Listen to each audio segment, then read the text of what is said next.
Baiklah, hari ini kita akan bahas mengenai pembuatan larutan penyangga. Pembuatan larutan penyangga dapat dilakukan dengan dua cara. Yang pertama dengan cara langsung dan yang kedua dengan cara tidak langsung.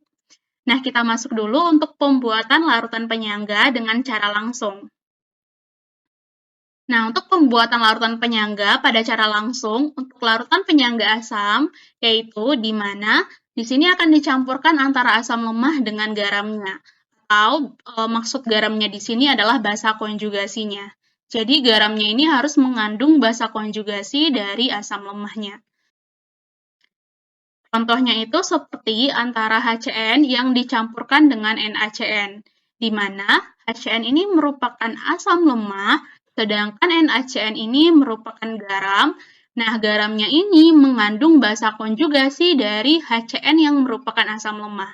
Nah, basa konjugasinya ini yaitu CN-. Yang kedua yaitu pada penyangga basah. Nah, untuk penyangga basah, pembuatannya itu yaitu dengan mencampurkan antara basa lemah dengan garamnya. Nah, maksud garamnya itu adalah asam konjugasinya. Jadi, kalau misalnya menggunakan garamnya ini harus mengandung asam konjugasi dari basa lemahnya.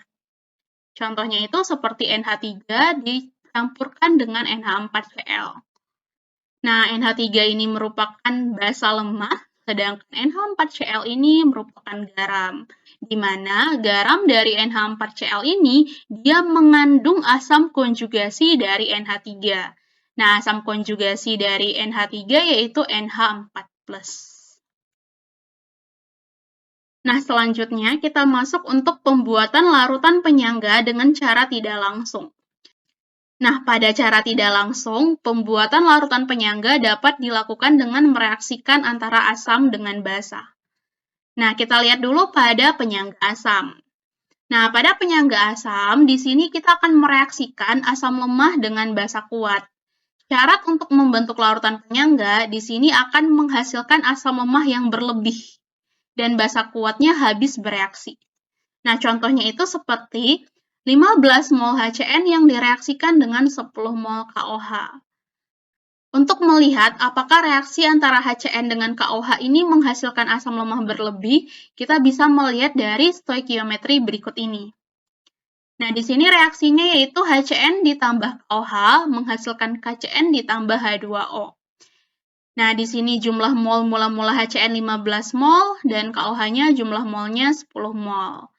Karena HCN dan KOH memiliki koefisien yang sama, sehingga untuk menentukan reaksi pembatas atau jumlah mol yang bereaksi, itu dilihat aja dari jumlah mol terkecil antar keduanya.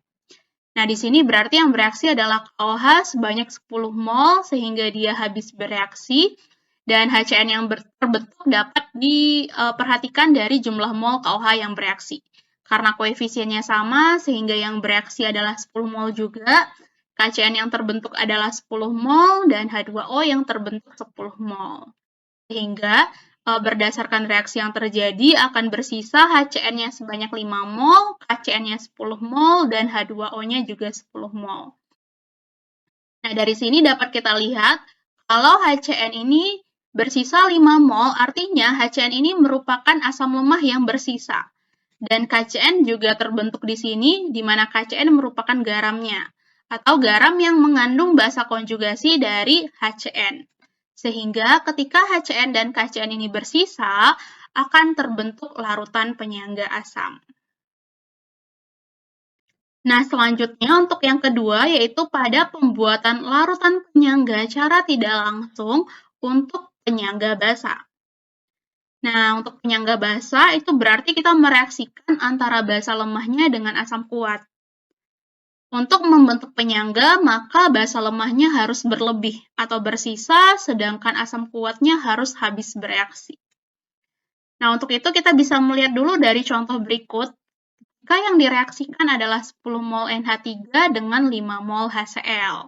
Nah, untuk mengetahui apakah reaksi antara NH3 dengan HCl ini akan menghasilkan basa lemah bersisa, maka kita perlu lihat dari stoikiometri berikut. NH3 direaksikan dengan HCl akan menghasilkan NH4Cl, di mana mula-mula NH3-nya 10 mol dan HCl mula-mulanya 5 mol. Nah, kebetulan di sini koefisiennya sama, sehingga yang menjadi reaksi pembatas langsung saja mol terkecil. Sehingga yang bereaksi adalah 5 mol HCl, dan NH3 yang bereaksi juga sebanyak 5 mol, karena koefisiennya sama. Dan NH4Cl yang terbentuk 5 mol. Dari reaksi yang terjadi dapat kita ketahui bahwa NH3 bersisa 5 mol, dan NH4Cl terbentuk 5 mol.